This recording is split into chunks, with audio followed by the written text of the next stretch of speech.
If you spend more, you're going to upset your customers, you're going to deliver bad service, you're going to literally kill your business. That's when advertising more does not work. So let's talk about what doesn't work for a minute. What is the most common mistake that you've seen clients or business owners make venturing into the marketing space? Yeah, so a lot of them, they like, oh, we tried social media, didn't work. Mm-hmm. Let's see, how did you try? Mm-hmm. Well, we have hired this virtual assistant out of somewhere, and they were creating those Canva posts. So Canva produces these templates.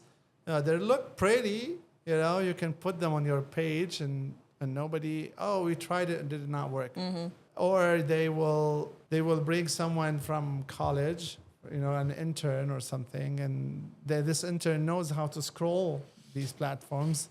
And as far as but have no idea how to do strategic content. They come to your office, they film you and blah, blah, blah. They put some stuff. Oh, great. But then, there's lack of consistency. The brand is so diluted. We don't know what we're talking about. We don't know who's our ideal client profile, who are our avatars.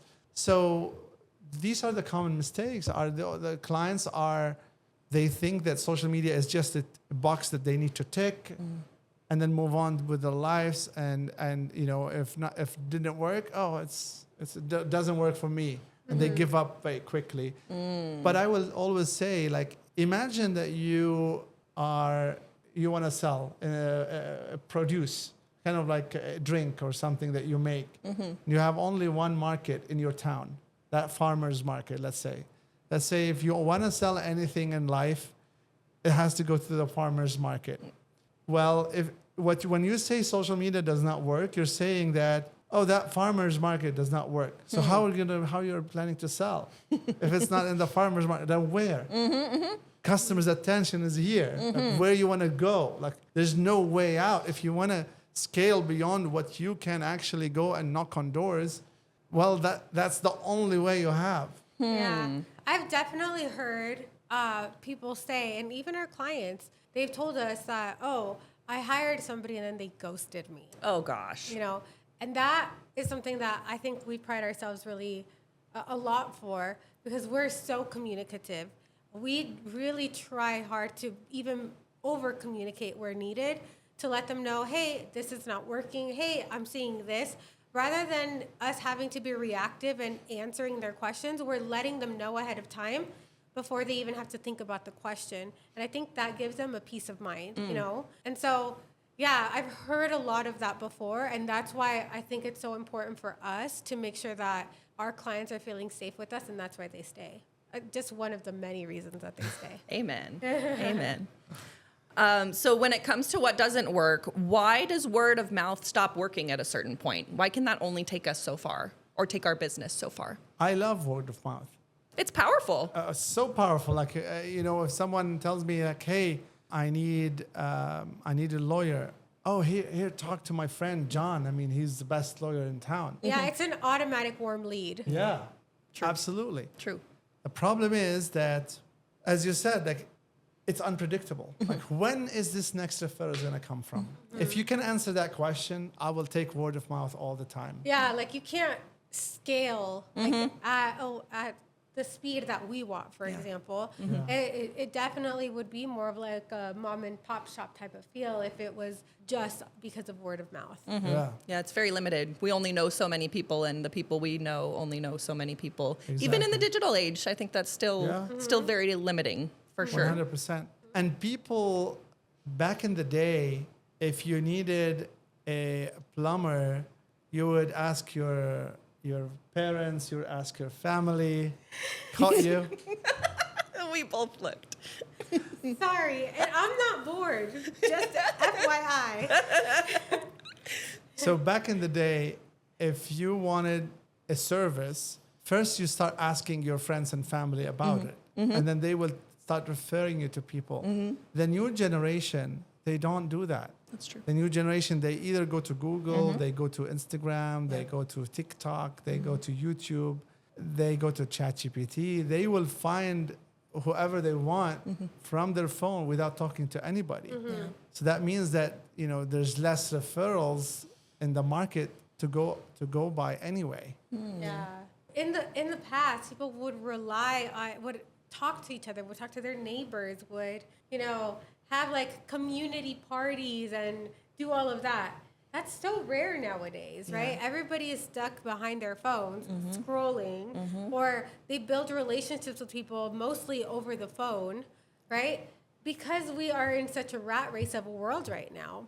Very true. So it would only make sense that the things that we advertise, the things that we put out there are on here and not so much word of mouth, because people don't do word of mouth anymore. Yeah, very true. All right. One more question when it comes to what doesn't work. When is spend more not the answer? Ooh. So spend more is not the answer if your product sucks. Ooh, good answer. Good answer. Going back to the proof of concept. Yeah. Yeah, and quite honestly, we will recommend, if we feel that it's not a good fit, right? And we're noticing, and this hasn't happened yet per se, but we're noticing that we might not be the best answer, we're going to be transparent about that, right? We would never want to get somebody or hype someone up to do something that we know is not a good fit for them.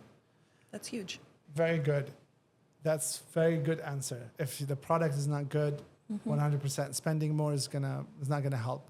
The second one is if you have production constraint.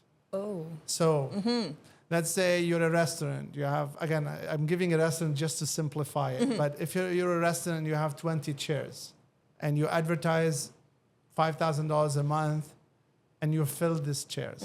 If you spend more, you're going to upset your customers. You're going to deliver bad service. You're going to literally kill your business because, that's when advertising more does not work.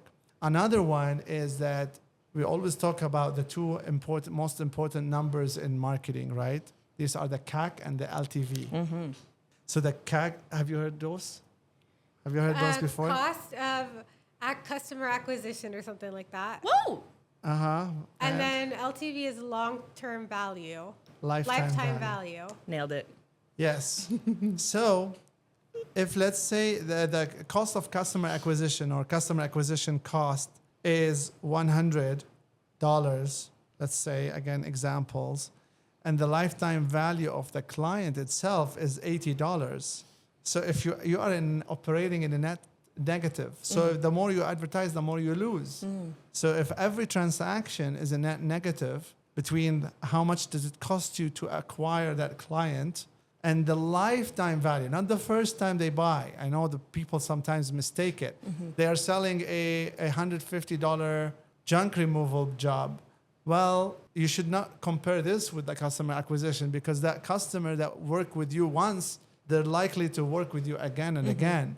Or if you have a service on a recurring basis, that the value of that client is not from the first invoice, it's the entire lifetime that they are with you. And so, but even if you calculate the entire lifetime of a client, let's say you're selling yachts or something, like very expensive stuff. Well, even if that is the big ticket item, but it costs you so much to acquire that customer, and it's still in a negative deal, like the cost of customer acquisition is higher than the cost of the LTV, then advertising more is going to kill your business.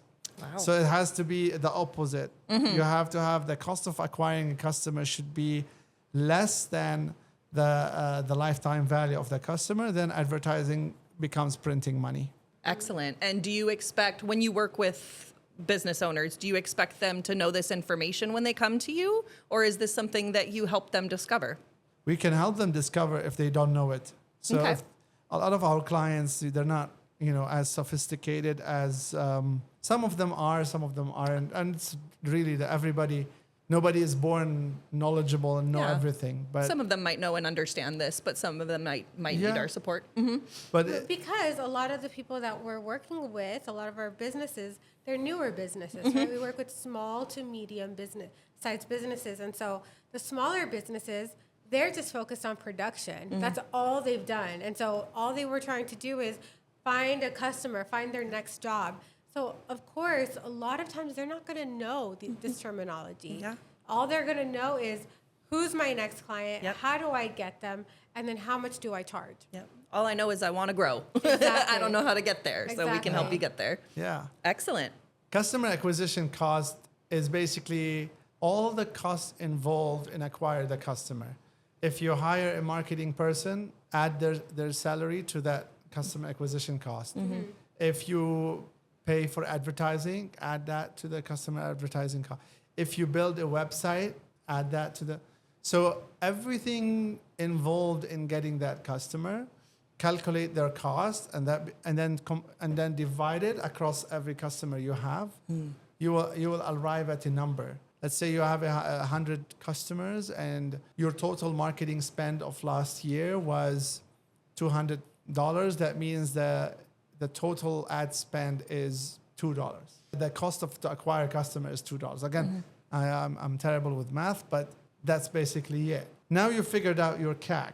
Once you figure out your CAC, then let's calculate your lifetime value of the customer. So the lifetime value can be calculated in two ways. The first one is the top line, and the second one is the bottom line. The top line is the revenue, the total revenue of that client over the lifetime of the client. Say, for example, you are an insurance broker, and the average lifetime of a client is 5 years. Let's say 5 years, and then somebody talks to them, and then they switch the insurance provider. So all you need to do is look at your book of business for the last 10 years and say, okay, when this client started in 2006 and they left in 2010, and this client, so you calculate the average.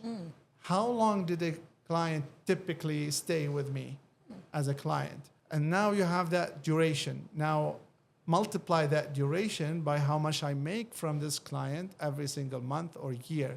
And now you have a number. If you want to calculate the top line, that's okay. If you want to calculate the bottom line, which I recommend, is that not only you need to calculate the lifetime, but instead of multiplying it with the revenue, let's multiply it with the profit.